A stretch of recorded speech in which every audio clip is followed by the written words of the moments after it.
Kisah para Rasul 6 ayat 9-10 dikatakan, tetapi tampillah beberapa orang dari jemaat Yahudi yang disebut jemaat orang Libertini.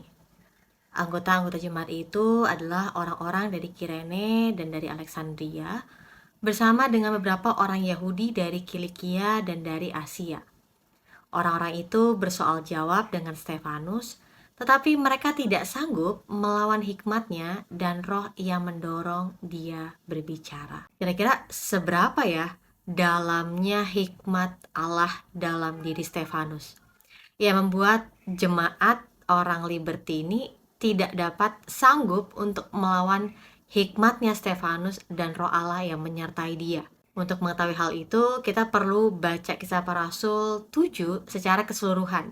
Karena disitulah Stefanus sedang menjelaskan, bahkan mengkhotbahkan tentang Injil kepada orang-orang Yahudi dalam sidang Mahkamah Agama. Dari Kisah Para Rasul 7, kita jadi tahu Stefanus sebenarnya menceritakan awal dari hadirnya bangsa Israel. Bagaimana Allah telah terlebih dahulu berjanji kepada Abraham dan semakin dekatnya penggenapan janji Allah kepada Abraham itu, justru raja orang Mesir tidak suka.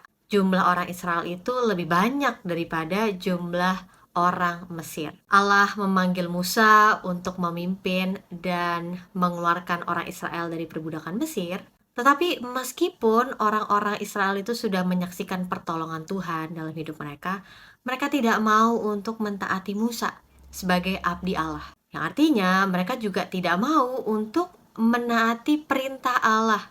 Buktinya mereka membangun lembu emas, mereka menyembah patung-patung yang mereka anggap bisa untuk menyelamatkan mereka.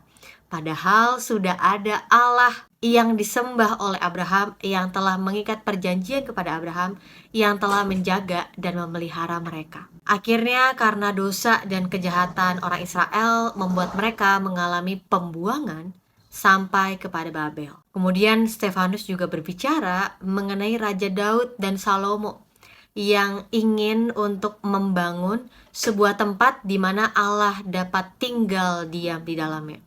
Sedangkan Allah berkata bahwa langit adalah tahtanya dan bumi adalah tumpuan kakinya. Wow, jadi seberapa besarnya Allah itu tidak dapat diam, tidak dapat tinggal di tempat yang manusia bangun. Akhirnya Stefanus menyampaikan poin penting yang orang-orang Yahudi itu perlu dengar dalam sidang Mahkamah Agama adalah kekerasan hati yang dimiliki oleh nenek moyang orang Israel juga dimiliki oleh orang Israel saat itu. Tindakan dan keinginan mereka itu masih sama, yaitu keras hati, tidak bersunat hati maupun telinga, dan selalu menentang roh Allah. Penganiayaan dan penderitaan yang dialami oleh para utusan Allah kepada orang Israel justru dilakukan oleh orang Israel sendiri sebagai bukti dosa dan kejahatan mereka di hadapan Allah. Orang Israel adalah bangsa yang pertama kali menerima hukum Allah, tetapi mereka tidak mau untuk menghidupinya. Sayang banget ya. Jadi Stefanus perlu untuk menceritakan sejarah awal mulanya orang Israel dan bagaimana wujud keselamatan pengorbanan yang Allah lakukan untuk membuat orang Israel itu berbalik daripada kejahatan dan dosa mereka untuk kembali kepada kebenaran.